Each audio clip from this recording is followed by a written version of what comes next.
Madam, আমার গাড়ি মোছা শেষ, আমার টাকাটা দেন। এই নাও। ম্যাডাম, আপনার ফোনে ইনি কে? ইনি তো আমার হাজবেন্ড। কিন্তু ম্যাডাম, ইনি তো আমার আব্বু। এসব অযথা কি কথা বলছো তুমি? না না ম্যাডাম, আমি সত্যি বলছি, ইনি আমার আব্বু। আরে তোমার মাথা ঠিক আছে তো? পাগল নাকি তুমি? আমার হাজবেন্ড তোমার বাবা হতে যাবে কিসের জন্য?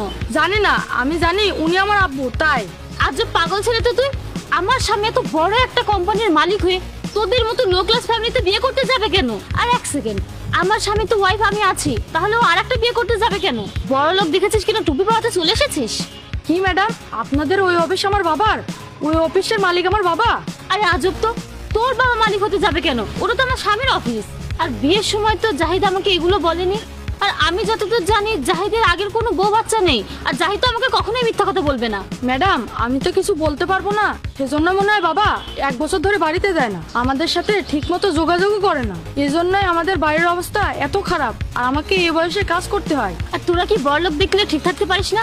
লোভে কি জিব্বা লক লক করে? আত্মীয়তার সম্পর্ক বানিয়ে টাকা নিতে চলে এসেছিস? আচ্ছা, আমি মানছি যে ইনি তোর বাবা। আচ্ছা, তুই এনার নাম বল তো। কি হলো, চুপ করে আছিস কেন বল? ম্যাডাম, ইনার নাম জাহিদ, আর আমি ওনার ছেলে নীরব। কিন্তু ম্যাডাম, আমি বুঝতে পারছি না এসব কি হচ্ছে। বাবা আমাকে আর আমার আম্মুকে ঠকিয়ে এখানে এসে আবার বিয়ে করেছে। আচ্ছা ঠিক আছে, তুমি একটা কাজ করো, তুমি আমার সঙ্গে আমার বাড়িতে চলো, ওঠো।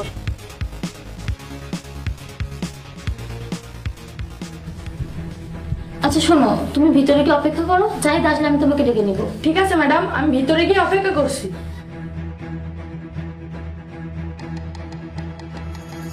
আমি একটু জিনিস বুঝতে পারছি না, এই ছেলে এতগুলো কথা বলছে কিভাবে? সবটা কি বানিয়ে বানিয়ে বলছে? না, সবটা মিথ্যে এত জোর দিয়ে বলছে কিভাবে? আজকে রহস্যটা বের করতেই হবে। এই ছেলেটার কথা যদি সত্যি হয়েছে, তাহলে তো আমি জাহিদকে ছেড়ে মায়ের বাসায় চলে যাব। এখন শুধু জাহিদের আসার অপেক্ষা। হ্যাঁ হ্যাঁ, আমি বাসায় চলে এসেছি, আপনার সাথে আমি পরে কথা বলবো। ওকে। জাহিদ, তুমি বাসায় চলে এসেছো? হ্যাঁ, না এসে কি আর পারি? তা তুমি এত ইমার্জেন্সি কল করে আমাকে ডাকলে কেন, সেটা আমি বলো। অ্যাকচুয়ালি আমি তোমাকে আজকে একজনের সাথে দেখা করিয়ে দিতে চাই। নীরব, এদিকে এসো। বাবা, দেখো তো জাহিদ, ওকে চেনো নাকি? ব্যাপার, নীরব এখানে? ওকে দেখে কি তোমার কিছু মনে পড়ছে, নাকি আমি মনে করিয়ে দিব? আসলে আমি তোমাকে বলতে যাচ্ছিলাম। তুমি আমাকে কি বলতে যাচ্ছিলে? হ্যাঁ, আর তুমি আমাকে কি বা বলবে?